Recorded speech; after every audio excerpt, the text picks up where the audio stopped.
Hello students, today we are going to start our new chapter Premchand के फटे जूते, जिसके लेखक है हरिशंकर परसाई।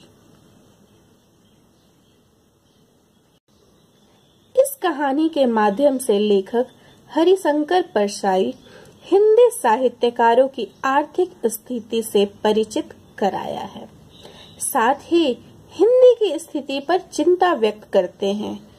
आइए अब पाठ शुरू करते हैं।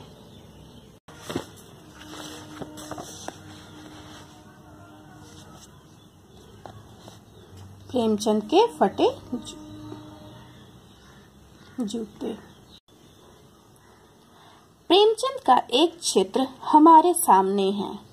पत्नी के साथ फोटो खिंचा रहे हैं। कुर्ता, धोती और सिर पर किसी मोटे कपड़े की टोपी पहने हैं और पाँवों में कैनवस के जूते हैं, जैसे कि इस चित्र में हम देख सकते हैं। यहाँ पे ये प्रेमचंद है, उनकी पत्नी है। प्रेमचंद जो है वो कुर्ता, धोती, सिर पर टोपी और पैर में जूता पहने हुए हैं। दाहिने पांव का जूता थोड़ा ठीक ठाक है, मगर बाएं जूते में बड़ा छेद हो गया है, जिसमें से अंगुली बाहर निकल आई है। लेखक का कहना है कि जब फोटो खिंचाने की पोशाक ऐसी है तो पहनने की कैसी होगी। फिर उनके मन में आता है कि यह पोशाक उनकी एक ही है जो उन्होंने नहीं बदली, यानी घर और बाहर की पोशाक।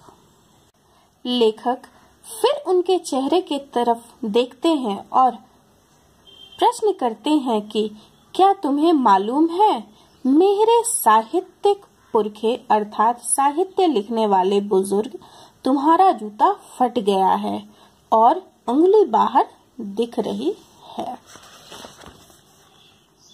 बिना किसी संकोच के फोटो खिंचवाने बैठ गए होंगे। फोटोग्राफर ने जब रेडी प्लीज कहा होगा, तब वह परंपरा के अनुसार अपने मुस्कान लाने की कोशिश की होगी। दर्द के गहरे कुएं के तल में कहीं पड़ी मुस्कान को धीरे धीरे खींचकर ऊपर निकाल रहे होंगे कि बीच में ही क्लिक करके फोटोग्राफर ने थैंक यू कह दिया होगा। विचित्र है यह अधूरी मुस्कान। यह मुस्कान नहीं, इसमें उपहास है, व्यंग है। लेखक इस फोटो को देखकर रोना चाहते हैं, लेकिन उनकी आंखों का यह तीखा दर्द भरा व्यंग उन्हें एकदम रोक देता है। लेखक कहते हैं, तुम फोटो के महत्व को नहीं समझते तो किसी से फोटो खिंचाने के लिए जूता मांग लेते, जिससे फोटो की खूबसूरती आ जाती। प्रेमचंद के फटे जूते ने लेखक को सोचने पर मजबूर कर दिया। तभी लेखक कहते हैं, यह विडंबना मुझे इतनी तीव्रता से पहले कभी नहीं चुभी जितना आज चुभ रही है। जब मैं तुम्हारा फटा जूता देख रहा हूँ, तुम महान कथाकार, उपन्यास सम्राट, युग प्रवर्तक, जाने क्या क्या कहलाते थे, मगर फोटो में भी तुम्हारा जूता फटा हुआ है। लेखक फिर अपने जूते के बारे में कहते हैं, मेरा जूता भी अच्छा नहीं है, ऊपर से अच्छा दिखता है, पर अंगूठे के नीचे तला फट गया है। अंगूठा जमीन से घिसता है, मिट्टी में रगड़ खाकर लहूलुहान हो जाता है। यहाँ पे देख सकते हैं हम कि ये लेखक के जूते हैं जो ऊपर से देखने में बहुत अच्छे हैं, लेकिन लेखक का ऐसा मानना है कि इसके नीचे तल जो है, जूते का जो नीचे तल है वो फट चुका है और चलने में वह लहूलुहान, यानी उसमें चोट लगती है, रगड़ खाती है और उससे खून निकलने लगता है। लेखक फिर से उनके जूते की तरफ नजर डालते हैं, कहते हैं, तुम फटा जूता बड़े ठाठ से पहने हो, मैं ऐसे नहीं पहन सकता। फोटो तो जिंदगी भर नहीं खिंचवा सकता, कोई जीवनी बिना फोटो के ही छाप दे, लेकिन मैं ऐसा जूता बिल्कुल भी नहीं पहन सकता। आखिर यह जूता कैसे फट गया था? जनता के लेखक, यानी यह प्रेमचंद को जनता के लेखक कह रहे हैं। क्या बहुत चक्कर काटते रहे? चक्कर काटने का मतलब चलना, बहुत ज्यादा चलना। चलने से जूता घिसता है, फटता नहीं। तुम्हारा जूता कैसे फट गया? लेखक कहते हैं, शायद तुमने ठोकर मारकर अपना जूता फाड़ लिया होगा, क्योंकि चलने से जूता घिसता है, फटता नहीं।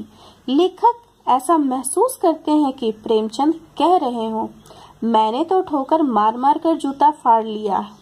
उंगली बाहर निकल आई पर पांव बचा रहा और मैं चलता रहा, मगर तुम उंगली को ढकने की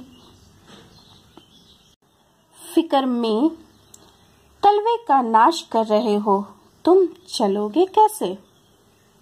अंत में लेखक कहते हैं, मैं समझता हूँ, मैं तुम्हारे फटे जूते की बात समझता हूँ, अंगुली का इशारा समझता हूँ, तुम्हारी व्यंग मुस्कान समझता हूँ। अतः इस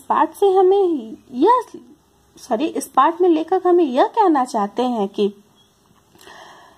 प्रेमचंद के जूते जो हैं वो फटे हुए हैं और वह एक फोटो खिंचवा रहे हैं जिसमें उनके जूते साफ साफ फटे हुए दिखाई दे रहे हैं। लेखक का कहना है वो फटे हुए जूते पहन के आराम से फोटो खिंचवा रहे, लेकिन वह बिल्कुल भी वैसा नहीं करते। लेखक अगर बिना फोटो के ही उनकी जीवनी छापनी पड़ती तो वह छाप लेते, लेकिन उन्हें कहीं ना कहीं इस बात का ठेस है कि हिंदी के इतने बड़े साहित्यकार जो प्रेमचंद है वो जनता के सेवक है, वो जनता के लिए लिखते हैं, लेकिन उनकी ऐसी स्थिति है कि वह फटे जूते पहनने को मजबूर हो गए हैं। इस पाठ को आप लोग दोबारा पढ़ोगे, पढ़ने के बाद इन प्रश्नों के उत्तर नोटबुक में लिखोगे, बाकी के प्रश्न ये बुक में ही करोगे।